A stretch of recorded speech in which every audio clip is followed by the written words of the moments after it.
Hey, there's the man. Let's see. Can you hear me? Not sure. Yeah, I can hear you. Okay, good. All right.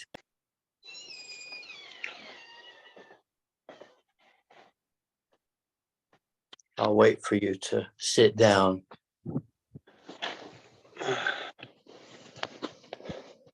I'm not recording right now. Tell me how you're doing today. Doing pretty good. Yeah? It's a busy morning. I had a harp client come collect their instrument that I repaired. I have 3 more harps that I've strung and another 2 to go. Okay, so you're not lacking for work, are you?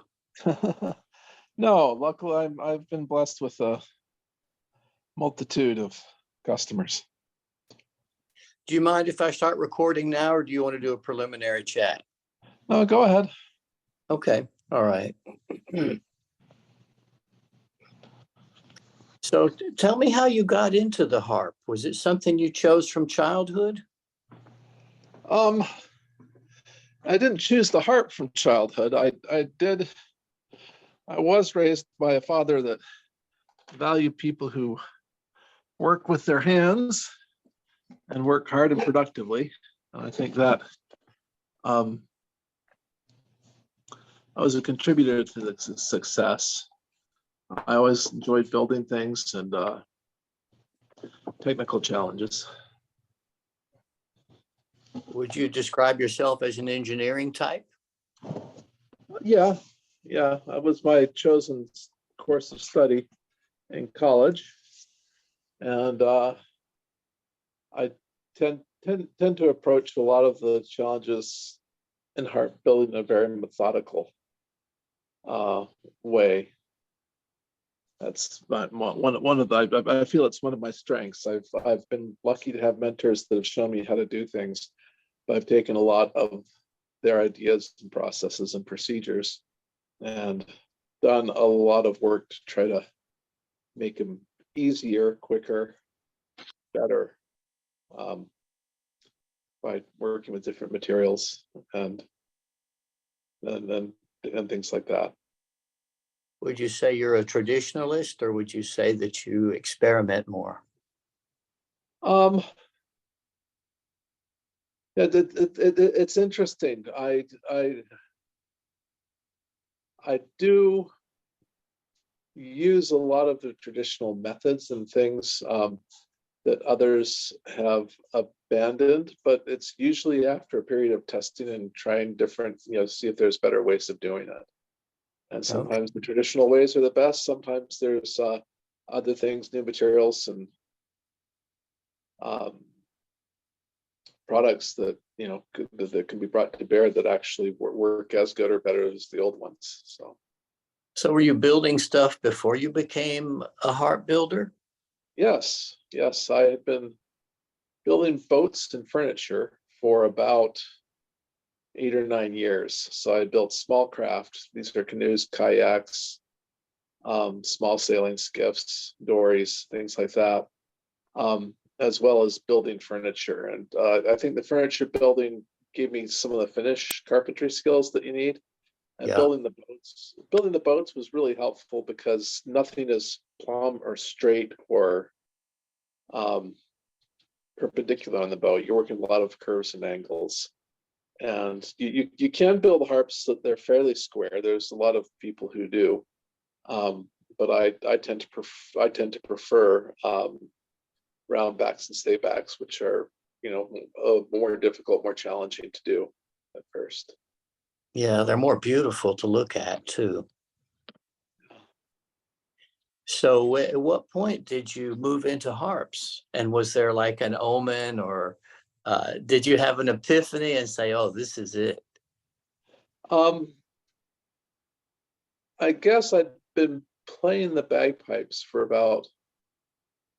bagpipes for about a year and a half, 2 years. And I was at the Celtic Games and I saw a little lever folk harp sitting there. It had a back that was kind of stove in. It had some structural problems on the back. And I took a close look at it and I thought, well, this can't be too hard to build. So I decided to build one, and I built one for my sister. And when another one of my sisters caught wind of the project, she wanted one too. So we built those first two harps, and my brother-in-law, the oldest sister's husband, had been a piano tech and worked on pianos. He came out and helped me string it, which was one of the more daunting aspects. One of the ones I was most afraid of, I should say. And he came Yeah. out, we got it strung up, and she went back to Oklahoma with it. And then my 6-year-old daughter said she wanted a harp, so of course we had to build one for her. And her music, we checked out probably 15 harp instructors in the area, and there was only one who was willing to teach a kid that young.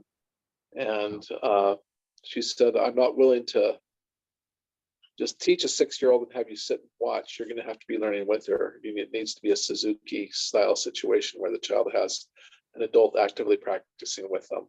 So I had to build a fourth harp for myself. And after we showed up for the third week of lessons with the harps, she mentioned, these harps are nicer than the harps that two of my students have. Would you be willing to build for them? So that started it was a very organic introduction into the harp building world, and that I had clients who spoke to other clients, and it just spread by word of mouth. I've never really advertised heavily. I do have a website, but that's largely informational. I don't buy a lot of ads. I haven't bought any ads in the Harp Journal or some of the publications. I've always had about as much work as I could stand. Yeah. How old were you when that started, when you entered the harp vortex? Well, that was 23 years ago. I'm 58 now, so 23, 24 years ago. So I was probably 34, 35 years old. Okay. Do you still build boats? No. Okay. No, one thing I found is boats are fun to build, but the hours of enjoyment per unit labor that goes into them isn't as high as it is with instruments. With a boat, if you live on the water, it would probably be a pretty good proposition. But we've never been that flush to do that. So then you end up having to strap it on top of a car, load it onto a trailer, and that becomes a whole exercise. Whereas a harp, you can just walk into the music room and start playing it. So you came in from the Scotland side, it sounds like. Yeah, that was just my introduction to the instrument.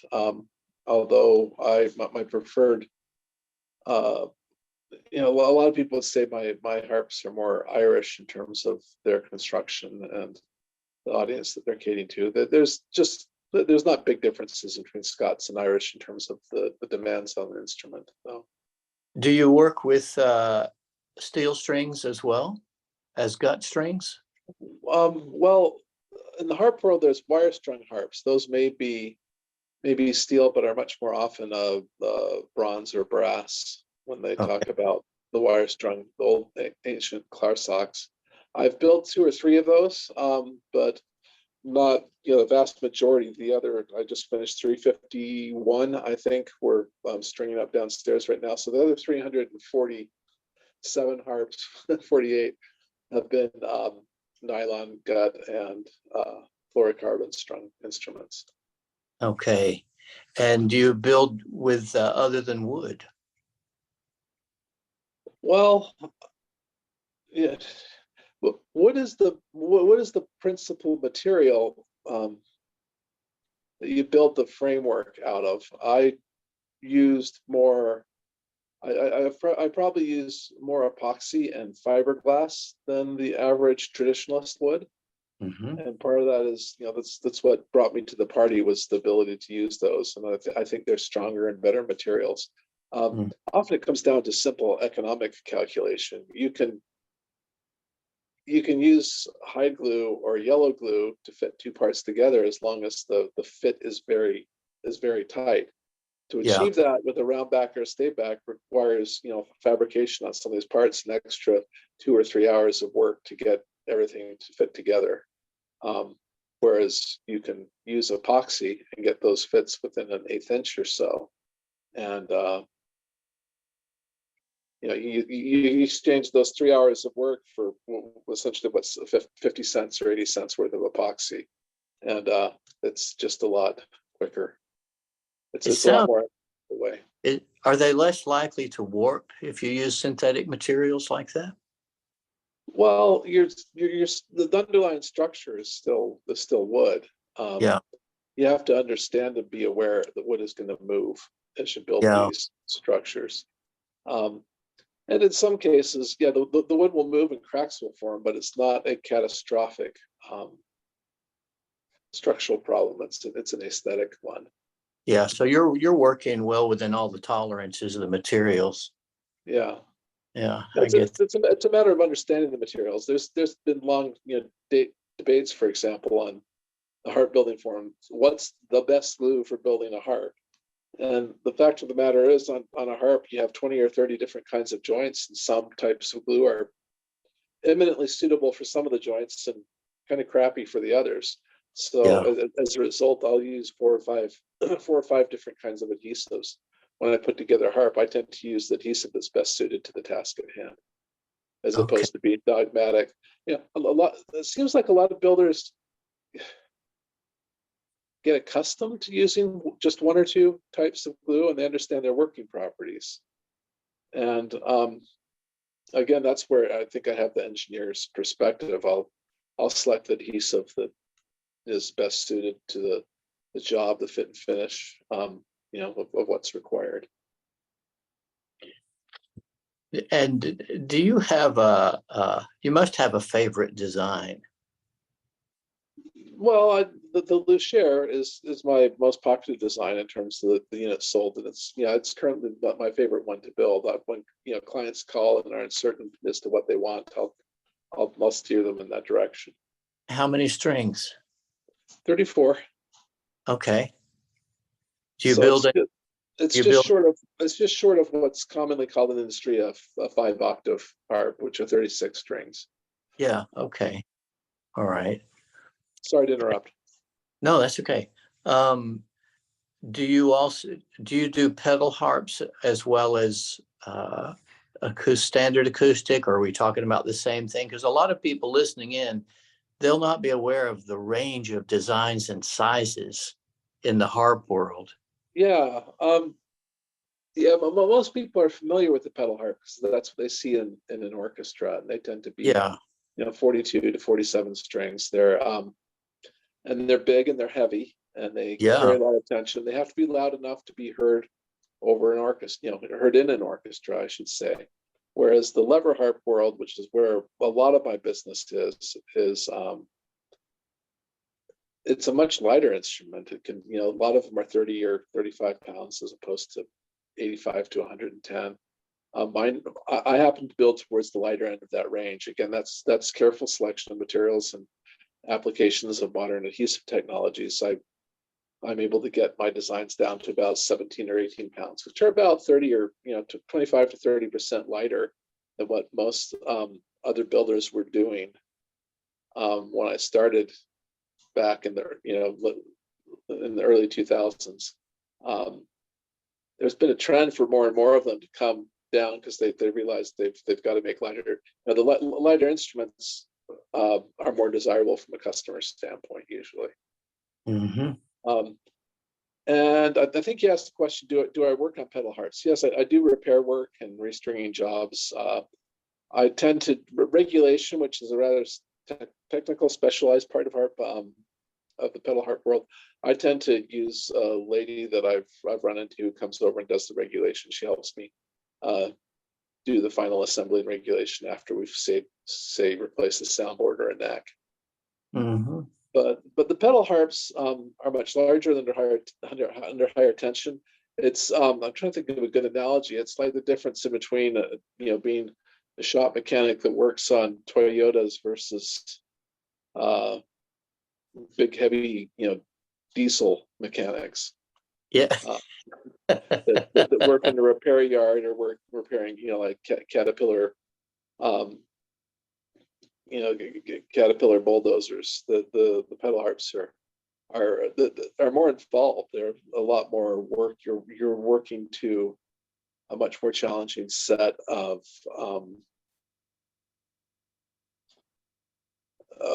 structural loads that are on it. easily trip, anywhere from double to 4 times what you have on a lever harp in terms of the overall tension.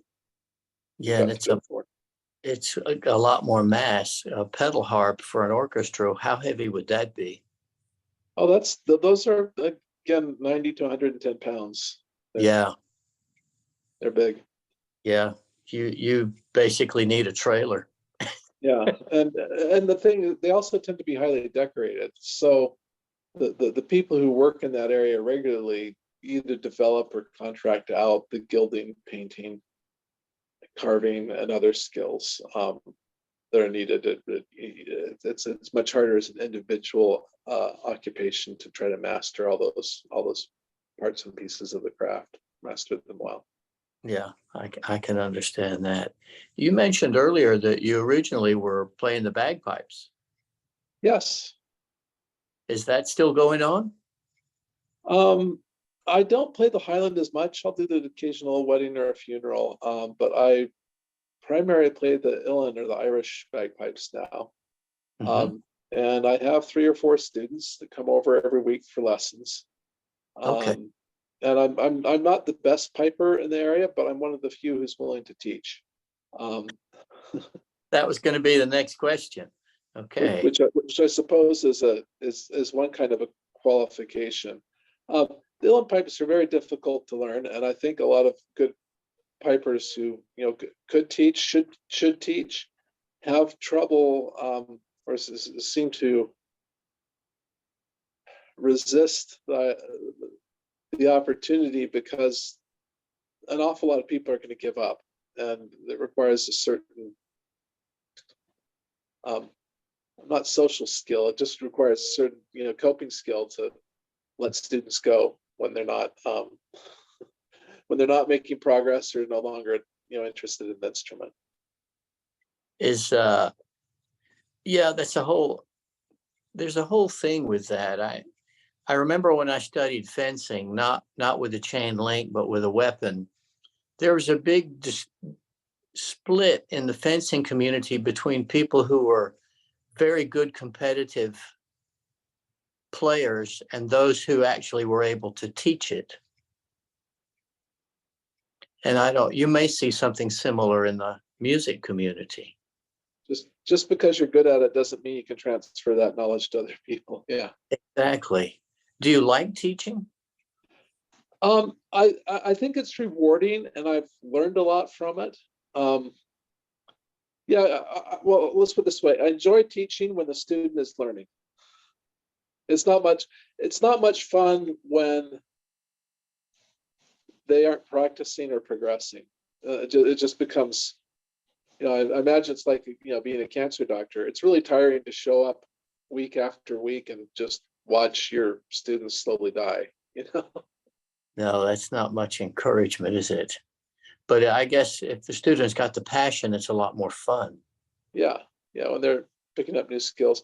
And nothing tickles me more than to have people who come for 2 or 3 years and they learn everything that I have to teach them and are, ready to go off and continue learning on their own or going to, to other teachers. There's really good teachers who are available online now. And so I try to get them to the point that they can either learn on their own by listening to tunes and watching, other pipers, closely, and wish them the best of luck that way. What do you think goes missing in online teaching? I've never taken online teaching or given it, so I don't feel qualified to really respond to that. Yeah. Okay. No, interesting. So tell the Uilleann pipes are so difficult that in the first 3 months to a year, it's really helpful to be right there in the room with them and helping them with tone production. And with Uilleann pipes, it's just the pneumatics of maintaining your set, making sure things are airtight, making sure the reeds are set up correctly. And you can't. It'd be very difficult to do that well via Zoom. Yeah, it's a 3-dimensional situation, isn't it? Yeah. Interesting. Have you looked at bagpipe designs of other countries? Um, just casual, learning a bit about them. I know that there's gaitas in Spain, there's sacapipas, doodle sacks from Germany and up to the Scandinavian countries. It's the fairly they're fairly well dispersed once you begin to take a look at it. Everywhere from Turkey to India to all of Western Europe. Yeah, I mean, a lot of people don't. They're not aware that it's a widespread instrument with quite an antiquity.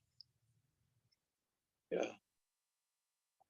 So, did it ever occur to you that you should try to make bagpipes as well? um, yeah, there's been times when it's been tempting. I do make bellows for my students, Okay.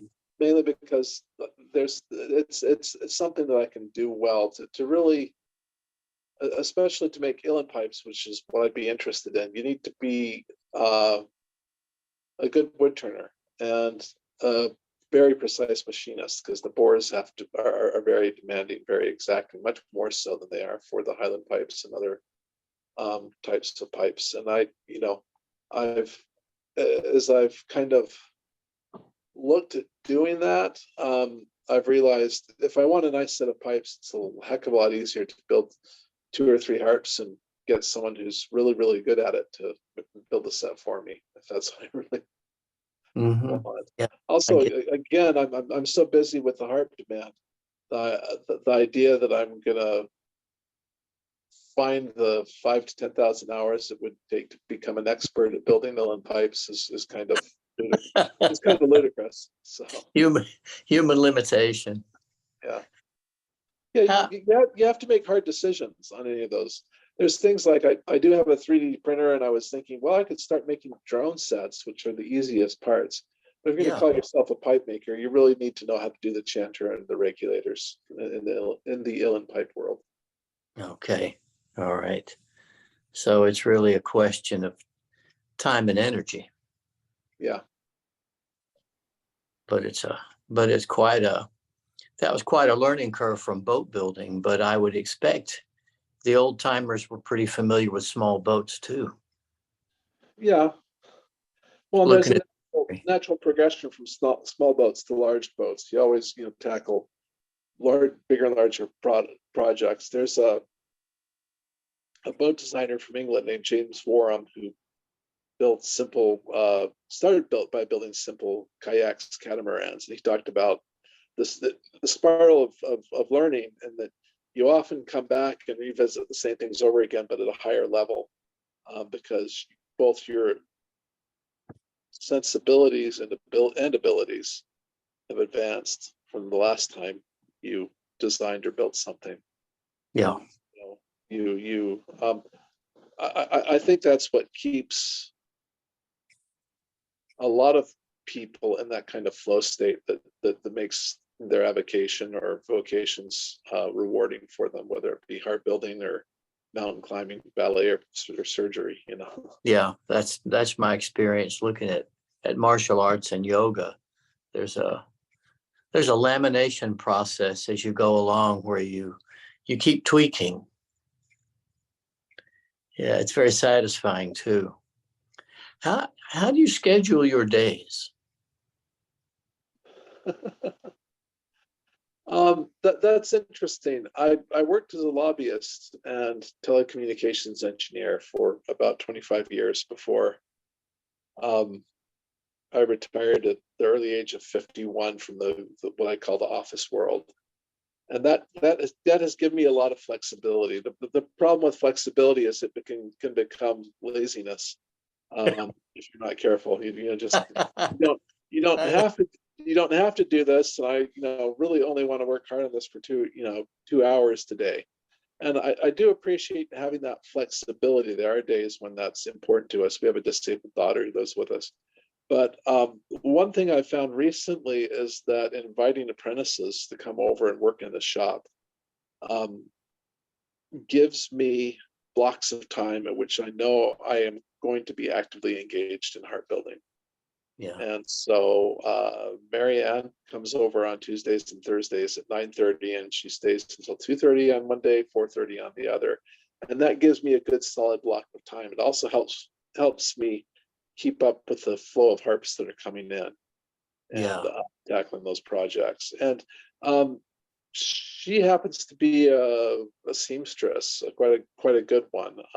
She does Renaissance clothing and reproduction clothing, and she has taught me a lot about pattern making and how useful that Yeah. that is, because she's very precise and quick, and how we can fabricate those patterns. And I've been using patterns before, but she's taught me some tricks, and is when we're facing a situation, she'll say, "Hey, you should make a pattern for this." We'll do it quickly. I also have a guy who he came in the shop to build a harp. He's an older gentleman that has been building model airplanes for 30 or 40 years. He was actually in the financial control office for one of the mega counties nearby. And he's really useful, because I will be facing a building challenge. It might be, say, cutting really narrow, deep slots into a harp neck to effect a repair or to reinforce the neck that we're building. And he's helped me come up with ideas, and he's helped me come up with tooling, I should say, and approaches that work better than anything I could have come up with on my own. Okay, so what I'm getting from you is this interdisciplinary overlap, where you have conversation with other people who are involved in crafts, can really create some helpful tools. Yeah. Well, it's not just an overlap, it's inviting them into my shop to build. Every year I'll have 3 or 4 people come and build, and about a third of those people are, it's usually men or women, that want to become harp builders in their own right. And they'll come, and I'll show them everything that I do in the shop. We'll build a few harps together. Some of them are more musicians that want it, but there's a cross-pollination there that's very helpful. I love to visit other people's shops. For example, there's a French horn builder that lives up near Baltimore, makes very high-end French horns, Lawson Brass Works. And just going up and seeing his operation, how they store materials, how they approach work and different tasks is very thought-provoking, inspiring, and useful. You'll see stuff that they do and go, "Oh, I could use that in my shop." Yeah, this is fantastic. Yeah, there's another guy named Dana Johnson who builds concertinas just 1.5 miles, 2 miles from here. I remember going to his shop and seeing how he developed tables and workstations for working on reed pans and things like that. That was very useful to me as a harp builder, and inspiring. Yeah, I can imagine. You're entering another world. My tendency, if I go in someone's house, is to look at their bookshelf. Mm-hmm. I want to know what the ideas du jour are in the house, and it's interesting to get that overlap. Well, I should probably talk to that French horn guy. He sounds like a wonderful character. Yeah. What's his name, if you don't mind me asking? I don't have his name. I just remember visiting his shop 15, 20 years ago. But if you look up Lawson Brass, Yeah, I'll look it up. you'll find if they're still working. But it looked like it was an old chicken, not a chicken coop, because it was one of the big long concrete buildings. But it was like an old chicken farm that they had moved into. Long, low concrete building, and they would basically have brass tubing coming in one end and these $20,000, $40,000 French horns coming out the other. So it was amazing. That's a hell of an alchemical transformation. Yeah, and it's people in between that make it all happen. If have you ever, this may be going a little too far, but have you ever thought of just, if someone said to you, how would you, if you just were given carte blanche and knowing what you know, if you came up with your own personal harp design, Would it be basically what you're building, or do you think you would change things? There's always a balance in between what the marketplace is willing to pay for Yeah. versus what you're, what you build, for yourself. The thing is, I used to spend more time practicing and playing the harp than I do now. But when I'm thinking of the ultimate harp that I'd like to say build one of my daughters, it's fairly close to what I'm doing now. Okay. A thought that I had over the weekend. I was working to repair a cracked neck on a harp that was built by a fellow named Mike Costarison, and he, I think, lived in Massachusetts, Sturbridge area. Mm-hmm. Who started building harps after he retired from what I presume was an office job or an engineering job of some sort. He was a good word worker, and the product that he was churning out at the end of his life was really good quality. And it was only after 5 or 6 years of building. He didn't have, and what took him is he had lung cancer and died. Mm-hmm. And I began to reflect on people like Mike that basically died with 1 or 2 projects still on the workbench. Another one of my mentors, Steve Green, was a cabinet maker out in West Virginia. Had 1 or 2 harps. They died with their boots on. Lee Gaiman, probably my biggest mentor, met him in 1999 when I built my first harps. Drove up to Mechanicsburg, Pennsylvania. And he had 1 or 2 harps on his workbench when he died. And I thought, it's really neat to be able to work on something that's so engaging that these 3 men and others are, they're literally having to haul them out in a pine box. It's something they want to do until the week or day that they die. Yeah, it implies being part of a larger process. To me, it's like being it's like inheriting a tradition, and you're being carried by the river of tradition. Yeah, but which is an interesting thing in the harp building world. When I was first learning, I sometimes contact builders in Europe, and they're very proprietary about their methods and what they use and their designs and how they came up with them. They're a little more open here in the United States, but even here in the United States, there were a lot of the harp builders would be very tight-lipped, close-mouthed, wouldn't want to talk to you until they found that you had something that they needed. It's interesting. This is very much like Asian martial arts, where everyone's got their own secret technique. Yeah. Well, yeah. And what I found is often their secret technique may not be worth a whole lot. But in their mind, it is. As much as it helps them feel more special or expert, it may be useful. Yeah. But in harp designs, once you get good enough that you're doing repairs, you have other people's harps in and out of your shop all the time, and you can measure them and inspect them at your leisure. And one part of, I think, of mastering the craft or becoming an expert is having access to some of those details, but it's a smaller part. A lot of what makes a harp sound great is doing it over and over and over again, and you really get into the subtles. From a martial arts perspective, I think that's, I understand the whole blue belt, black belt, the systems they have for advancing, but a lot of that is just for helping people maintain interest on what's going to be hopefully a 3 year to lifetime journey. Yeah, exactly. Yeah, very much so.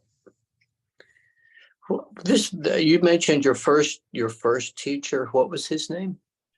Well, my first mentor was a guy named Lee Gaiman, who lived up in Mechanicsburg, Pennsylvania, and How did you find him?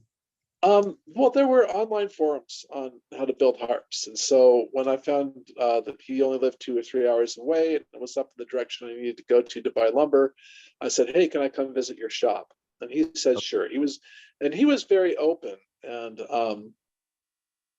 willing to show the things that he did. So he, for example, had started building roundback harps. And he had tried wooden mold and some other things, and had, finally decided that he needed to build a foam mold to make that work well.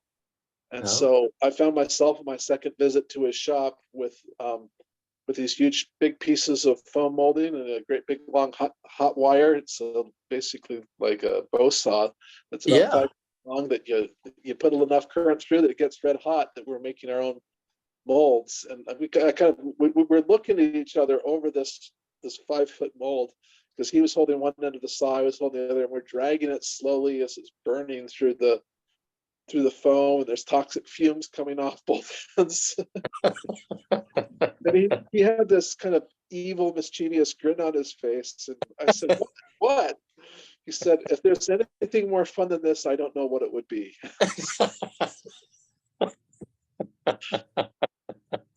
Hey, one of the happy moments. So that was my memory of Lee Gaiman. And in terms of the number of harps that we built, I think I eclipsed him by the time I was in the 4th or 5th year of building, because he had his gardening and school programs that he'd teach a log to lute program.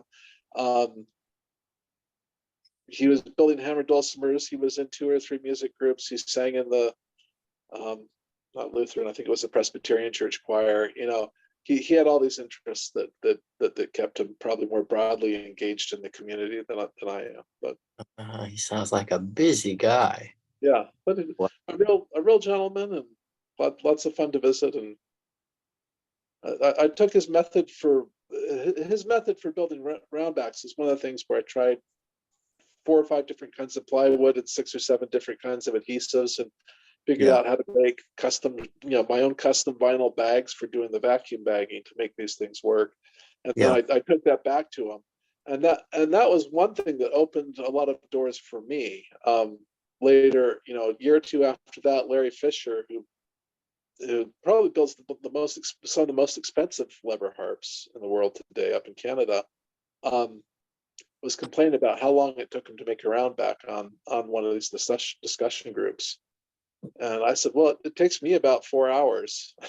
And so the very within a month or two, he came and visited my shop, and I actually made roundbacks for him for about 2 or 3 years. And we ended up stealing a lot of each other's best ideas for harp building as we collaborated um, in that partnership, where I'd build the backs to his harps, and um, he critiqued my designs, and he saw the neck pillar joint that I do was in his harp. It was in Mike Costerison's harps when I was working on today.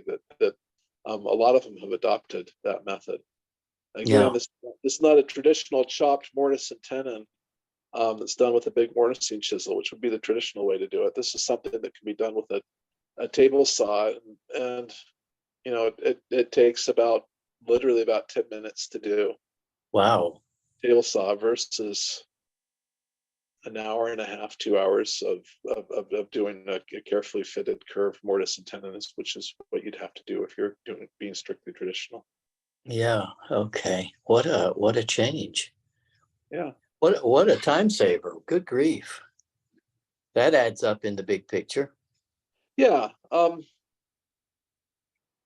One of the things I did around harps number 15 to 18 is I laid out the whole process for building it out on a process flow chart, and recorded every step in terms of how long it took, the amount of materials, and this is an interesting part of mastery, I think, too. Um, I think there were 45 steps in that process as I diagrammed it at that time. And Yeah, I picked the 12 things that I hated the most, the things that I was unhappy with because they didn't work, they just didn't work well, or they took a long time, or you know, and I tackled each one of those in series, and would spend know, some of those things, it was easily a year I was engaged in that. Spend the next year, a month on each one of them, working out and coming up with better jigs. The thing that's interesting about those problems, sometimes you can eliminate those problems by getting more tooling and equipment. More Yeah. frequently, it's getting jigs or changing your process flow or Hmm. changing how you set up things. And through that process, and then in a probably 3 or 4 year period, I took harp building from being something that took me about 110 hours per instrument down to Yeah. about. So Oh, you're able to, if you're able to build 2.5 times as many harps, it becomes, more profitable, obviously, but it also becomes more enjoyable mhm. because you're doing things that turn out well. It's Yeah. And like there's something baking. that, you know, Baking gets really frustrating if all your cakes are falling or it's tasting yeah, crappy. yeah, I get it. And I do bake, so I really get it. This idea of process interests me, and the idea of streamlining process. Also, the idea that there's an emotional aspect. Everyone has a part in whatever they're crafting or working on. Everybody has this part they always hate. I always hate this part. Even in baking or people, if I teach people a series of movements, they'll say, I don't like these movements, but I like these movements. And it's interesting to me how dislike appears in a process. And what you did is you magnified it and said, well, let's just study this dislike. And Yeah, and I'll bet you that's where your improvement really hit. yeah, yeah. Well, and what I tell pipers is often, there'll be a whole tune that they're doing, and there's 2 or 3 passages which are difficult Yeah. um, for them. And what I've found to myself is emotionally, I've got to play those passages until I like them, until they sound right. You basically have to overcome that dislike that you have for those parts. And, it kind of reminds me of my dad saying, "You will continue to eat gazpacho until you learn to like it." I remember as a kid going, "It's cold, it's sour, it's tomatoey," and I hated tomatoes at the time. Oh, has that Um, changed? You like them oh now? yeah, I like tomatoes Okay. now. And, but that applies to so many different areas. Interpersonal relationships. If you're having trouble with someone, you have to have the intellectual honesty to recognize there's a problem Yeah.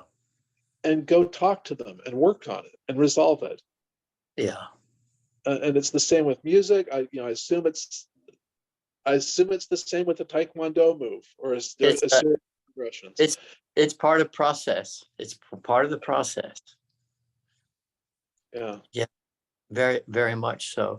And I it requires an intellectual rigor, but also there's this huge emotional component of I don't want to do this.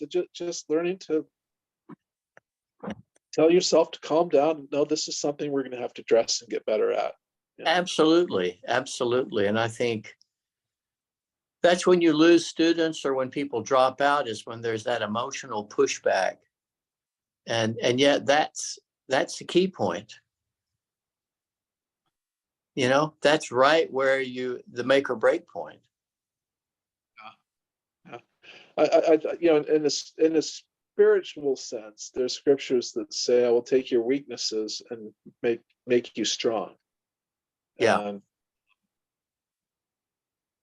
if the things that I treasure most in life, or the things that I think I got good at, usually came about because of a crisis or something I had to work really hard at to overcome or get good at. Yeah. I get that. I get that. Something else that's kind of pecking on my shoulder as we talk is there is um, there's something happens with time when you go into that stage. It's like it dilates. Mm. When you go into the difficult part that you don't like, if you can push yourself to do it, I want to say there's a time dilation. It requires a completely different frame of mind and you have to reset yourself. And I think that's really significant, that there's a change in the sense of time and how you feel when you go into it. Yeah. And I don't know what all that's about, but I remembered, this might interest you, Milton Erickson, the old psychologist, he was experimenting with hypnosis, and he found under hypnosis, a person could write a book in a matter of minutes that normally would take hours. And they could write it in their mind because he had convinced them it was a whole day of work. Yeah. And he would bring them out of the trance, and then they would have the whole thing written in their mind. And they would be shocked because they were able to be creative much faster because they felt like they had so much time.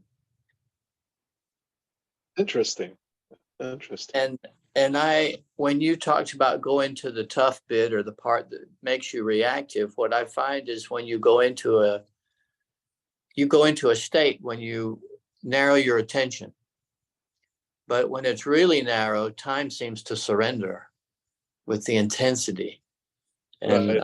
I know you must have these states when you're building, when the clock just goes round and around, you look back and go, gee, that's 3 hours.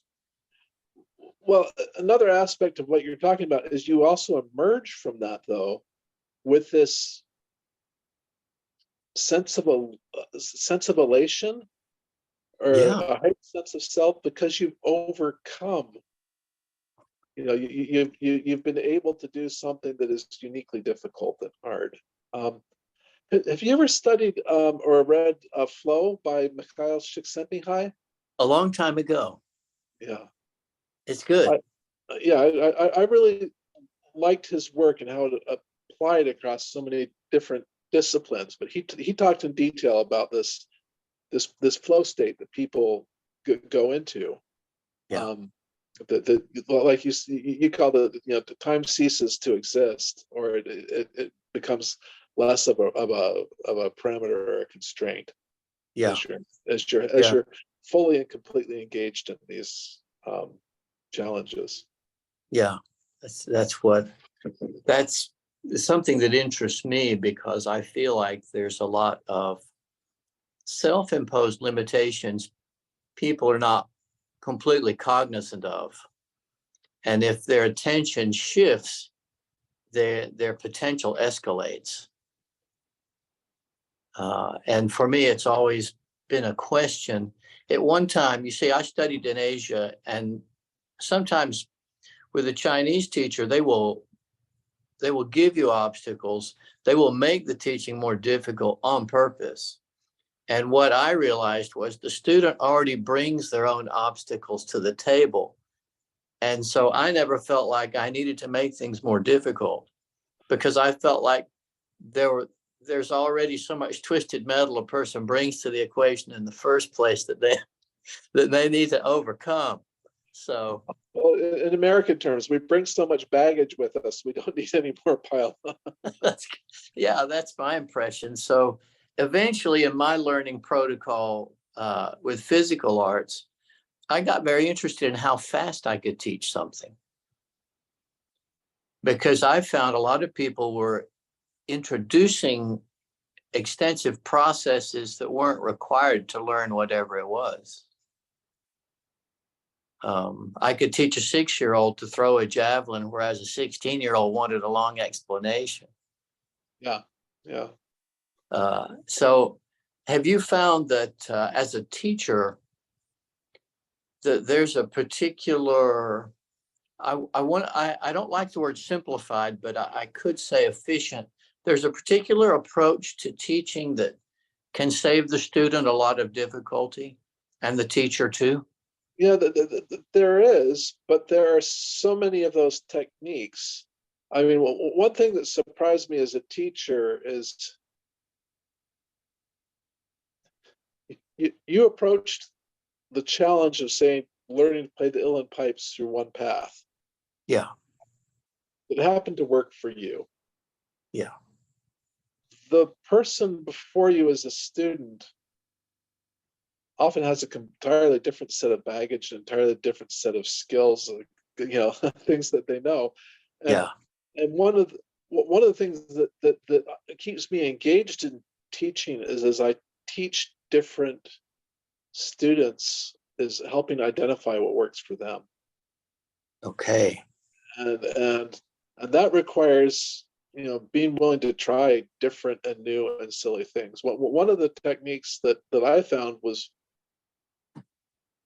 that was really kind of counterintuitive is you talked about talking them through it and talking through all the logical reasons why Yeah. they'd approach a passage they were having trouble doing, Right. and you could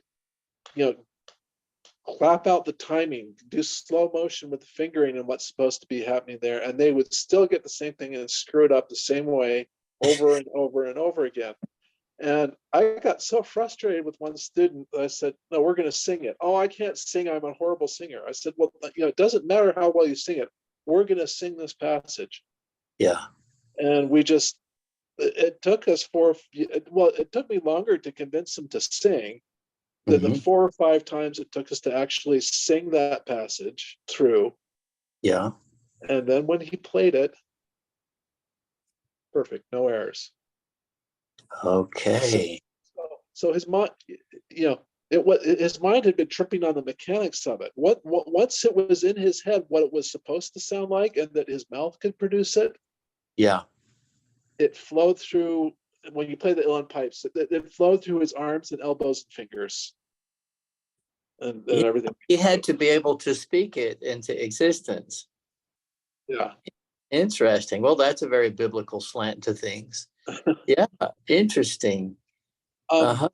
and as I teach different students, or I have different people come to my shop to learn how to build harps, one of the exciting things for me is I can connect with them on, with that experience. Some of my, when an older guy comes to the shop that has a lot of life experience in one area, I can talk, I can speak or make, what would you call it, parallels to what he's learning, what he's doing. Yeah. Or how I approach something.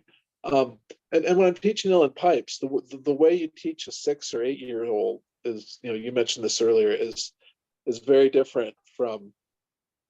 For me, it's really nice to have someone in there, a kid or people in their 20s, because their mind is so plastic Yeah. that they can pick it up. Whereas with older students, it's some I think sometimes they make it a slog, but Yeah. part of that is just the hardening of the mind and what they think their capabilities are. Well, I also feel like the way the educational system conditions people is this idea that, well, first, the idea that it's difficult. Second, the idea that certain things always invariably require a long process when they may not. Yeah. I think those are issues. But as you speak, I'm very interested in how we assess students for a task. And there's a criteria, and a lot of it's unspoken, because we have to figure out, well, obviously there's age variables, but there's also disposition or predisposition. And this is huge because you can get a huge amount of work done if you really understand where the student's coming from. Right. Right. In the winter, we go skiing out to Utah because the kids, they're going to school there. It's where my wife and I met. Her folks have a condo, and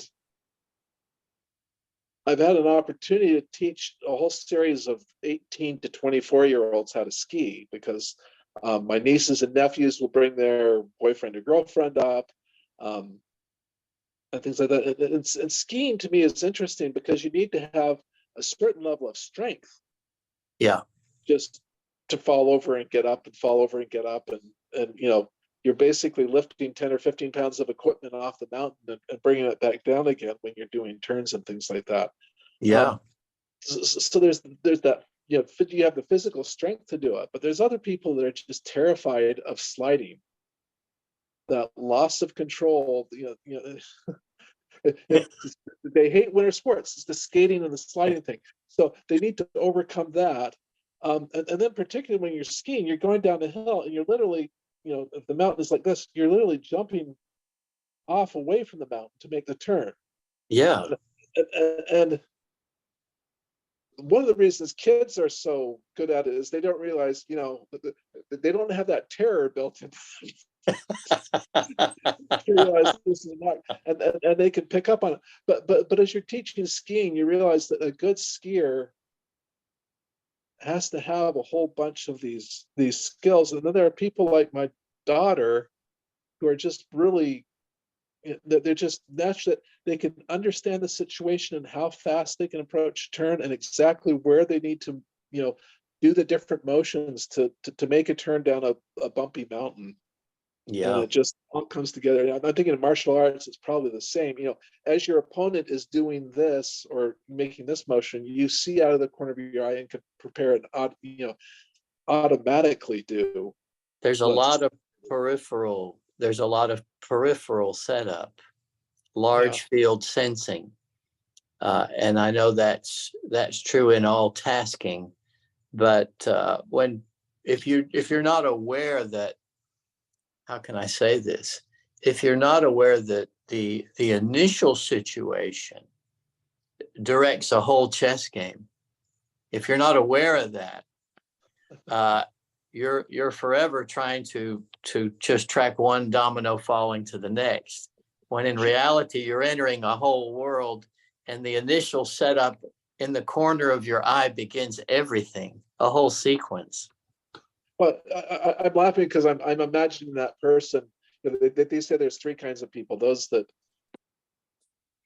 make things happen, those that wondered what, and I forget the name of the three groups. So there's those who wondered what happened. That's right.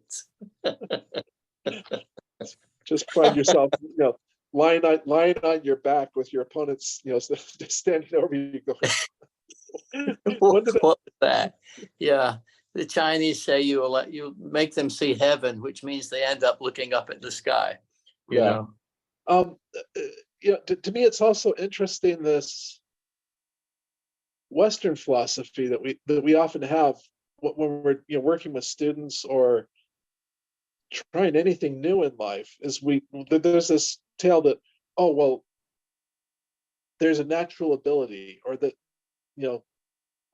I'm no good at this because I have to work at it to become better. And there was an article in the Washington Post. They were talking about a person who went to Japan to teach English and was observing the teaching in schools there. And they would put, you'd never do this here in the United States. They would put the student up in front of the chalkboard and present him with a problem, and he'd have to figure it out while his classmates encouraged him. And in Japan, they'd encourage him and say, "Come on, you could do it," and being stumped. And just at second and third grade level, they'd had these kids up there working and slaving on these problems for 10, 15 minutes at a time.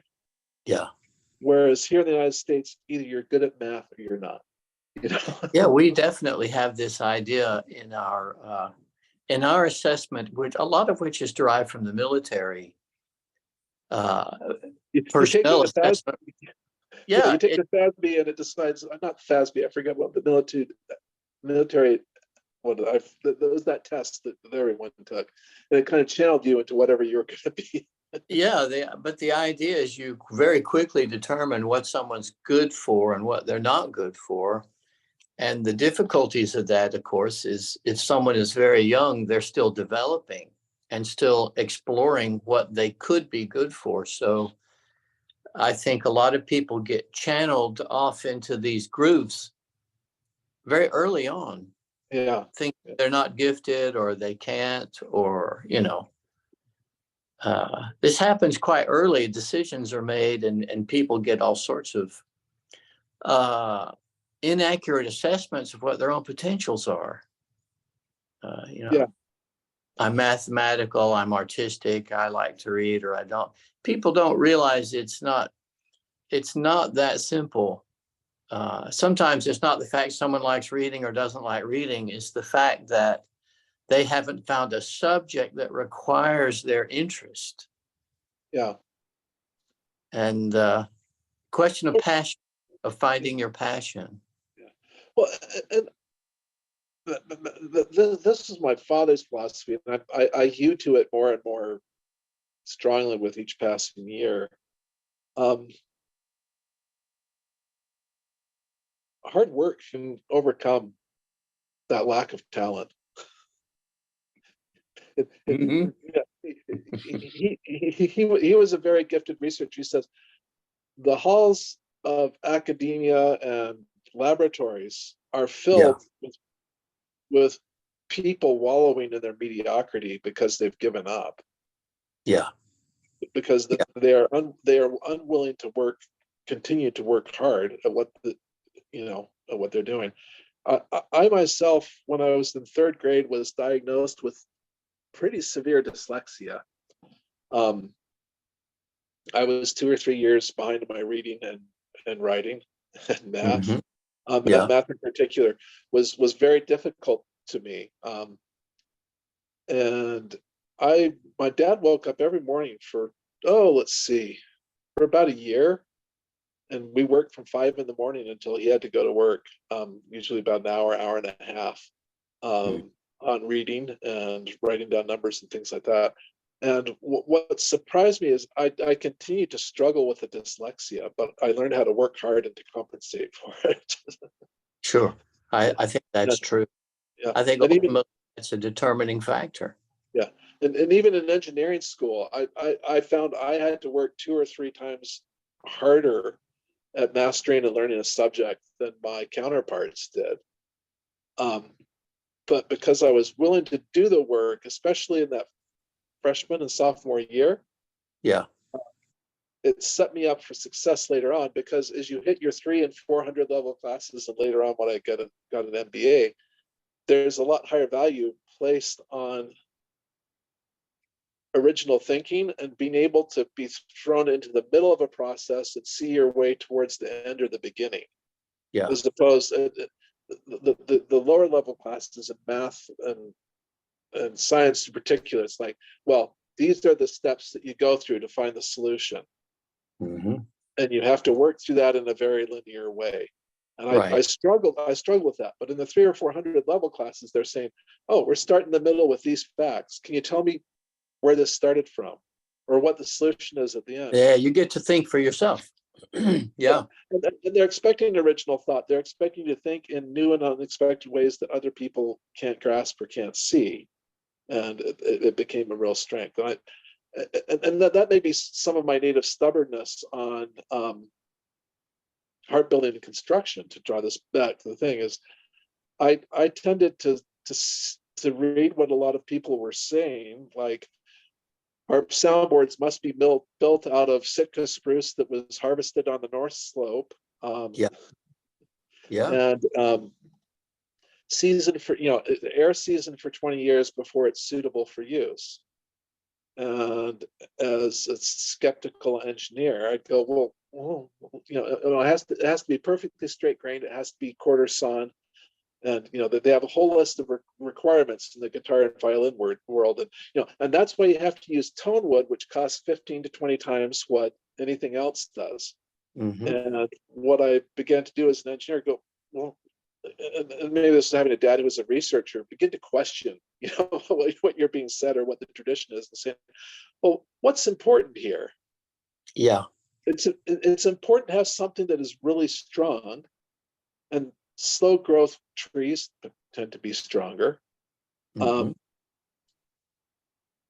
It needs to be stable, which air seasoning can do, but if you get it down to 14% moisture content, it's pretty much indistinguishable from the other stuff.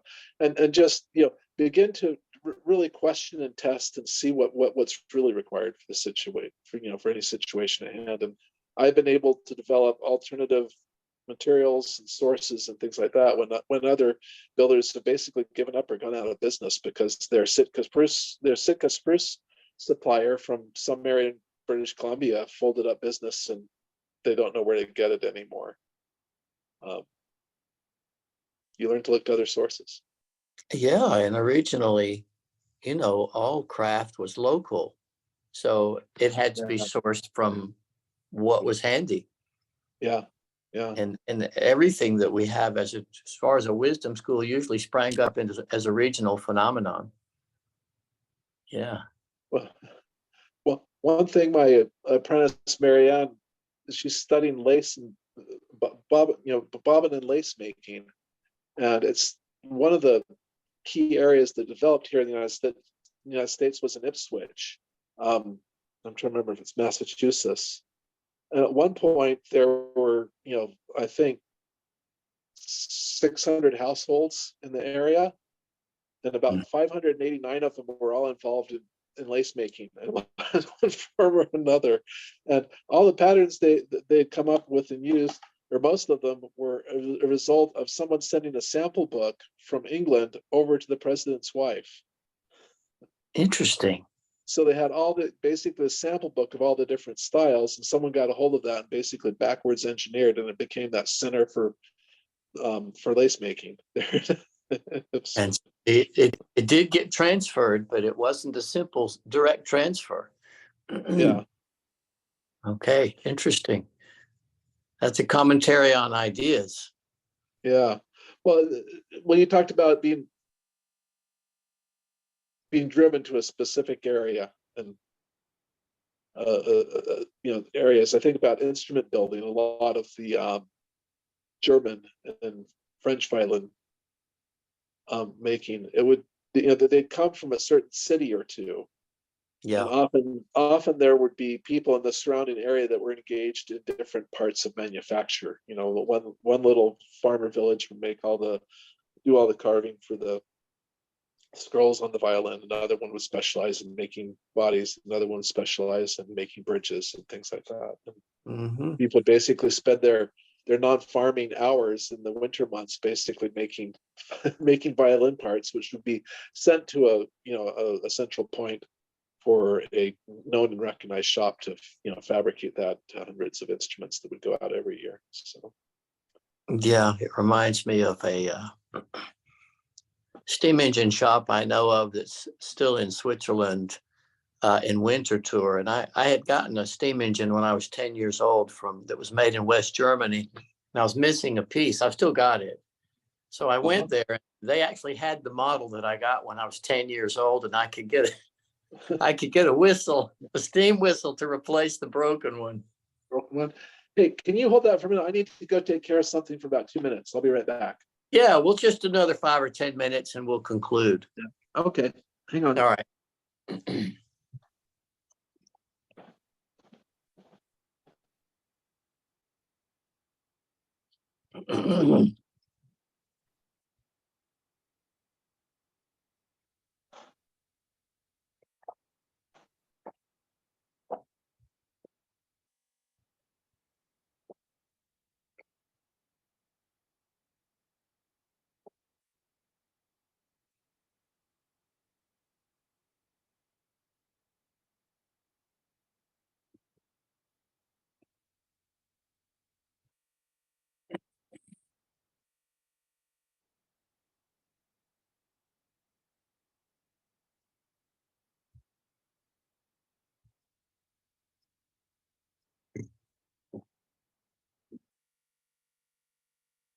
Hmm.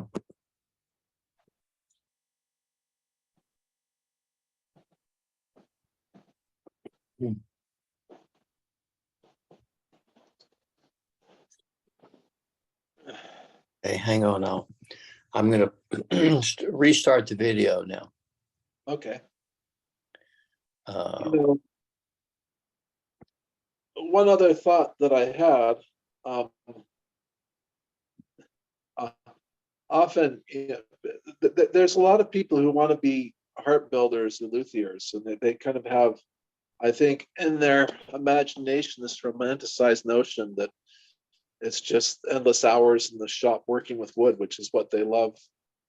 They love to do. But most commercial enterprises like that, one thing I think it's important for people to know is that you need to have a pretty broad set of skills to succeed if you're going to make it into a business. I suppose that's one thing I found over and over again is of the apprentices who come here to learn how to build harps because they want to start their own harp making business, only about 25% of them are able to turn it into a viable occupation for themselves. And part of it is because I think that the major thing that's happening there is only part of it is this romanticized notion of going to the wood shop and working with really nice materials all day.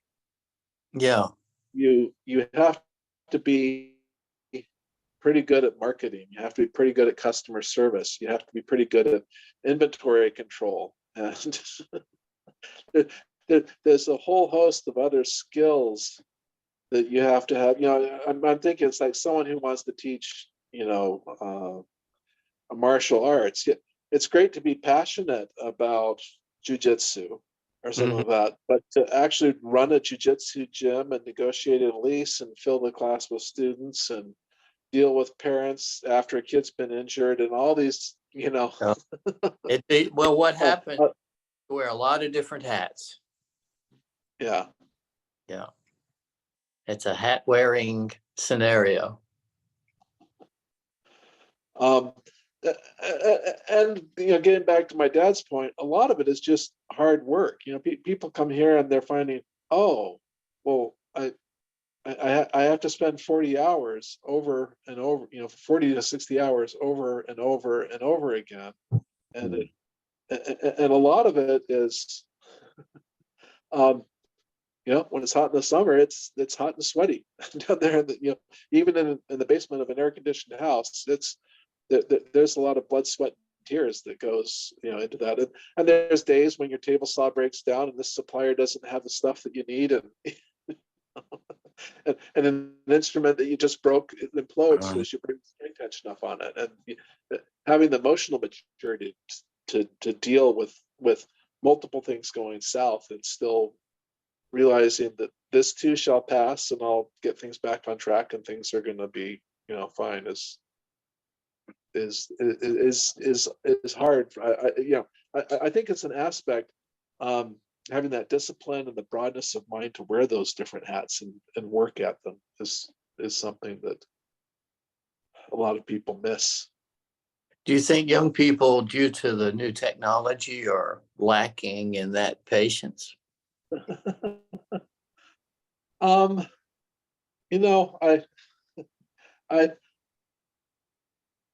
I look back at my parents and grandparents who, I'm sure in the 1910s and 20s when they introduced the Lindy Hop, thought for sure the world was going to hell in a handbasket. Yeah, it's always going to hell in a handbasket, isn't it? I think every generation looks at the one coming behind or the next two or three coming behind and going, Sure. Oh yeah, civilization as we know is going to end. Yeah, of course.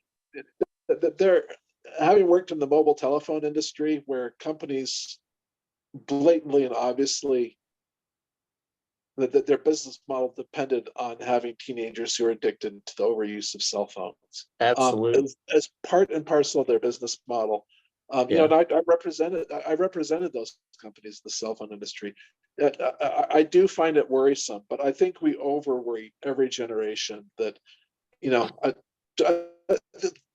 given enough time, 25 or 30% of those kids are going to realize they need to get expert at something. They need to work hard. And they'll save, they'll figure it out. There's people who do that, and the others will end up pouring on welfare or whatever, whatever dustbin society kind of relegates them to.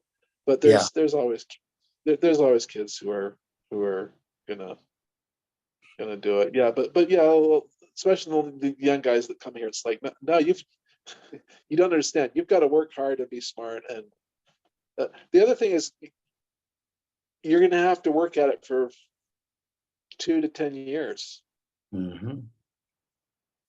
Yeah, the time factor is huge. And part of that is it takes that long to get your 10,000 hours and expertise in it. But there's also this, I guess I'd call it a dental practice aspect heart building. You have to establish that reputation of being honest, responsible, and when you're referral to another referral to another referral to another referral, when you're getting those fourth and fifth generation referrals coming in, you're realizing, oh, my customer base is no longer just in this area, it's regional or it's national, or Yeah. these are the things I'm becoming known for.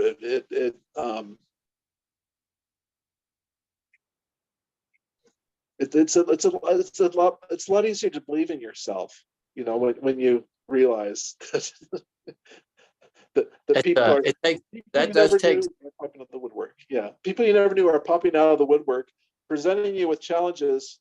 That's the other thing, is realizing that there's some customers you don't want. There's some repair jobs which the kindest, gentlest thing you can do to them is say, you've got to let this go. or, or just let it sit in the corner as a pretty artifact of something that once made music, as opposed to. Yeah, I can imagine there is that point. And when sentimental values attached to it, you have to say that's what it's good for. Yeah. Oh, and if they're willing to pay the shop rate to have it done and fixed up, then that's fine. But there's even times, even then, it should be preserved as a historical artifact as opposed to being redone.